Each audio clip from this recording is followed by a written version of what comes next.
sur les passages à niveau habituels, qui sont des passages à niveau strictement ferroviaire, où il n'y a que des trains donc, qui passent sur les voies ferrées.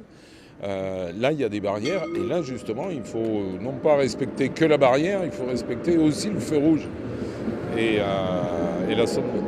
Il y a beaucoup d'automobilistes, ils passent jusqu'au dernier moment, ils se croient plus rapides que le train. Alors des fois, ça marche, mais quand ça ne marche pas, en général, ça passe mal, parce qu'un train, c'est 1 kilomètre pour s'arrêter. Et donc, lorsque le conducteur voit la voiture devant lui, il a beau freiner, ça ne s'arrête pas. Il y a aussi des problèmes avec les piétons qui, du coup, ont plus de facilité à se faufiler entre les barrières ou essayer de passer à la dernière minute, parce que du coup, les barrières ne les arrêtent pas forcément physiquement.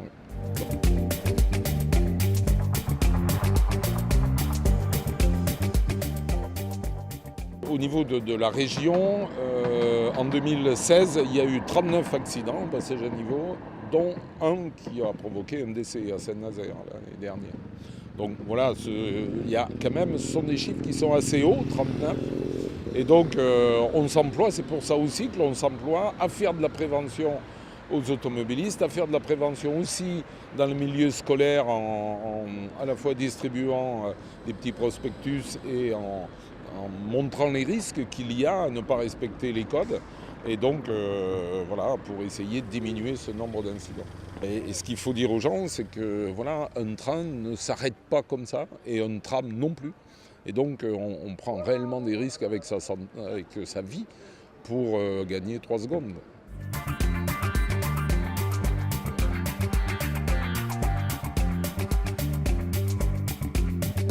On n'a pas de point noir en termes de passage à niveau. On a 4 ou 5 passages à niveau qui sont dits sensibles, c'est-à-dire sur lesquels sont démarrées des opérations de suppression. Mais nous avons sur la région Pays de Loire un peu plus de 1000 passages à niveau. Nous en avons supprimé une centaine depuis une quinzaine d'années. Tous les ans, nous consacrons SNCF Réseau environ 36 millions d'euros, soit à l'amélioration, soit à la suppression des passages à niveau. C'est un croisement d'infrastructures, un passage à niveau, et donc il faut regarder comment on peut soit passer dessus, soit passer dessous. Très souvent, ce sont des études et des travaux assez lourds qui prennent du temps. C'est environ entre 3 et 15 millions d'euros, une suppression de passage à niveau.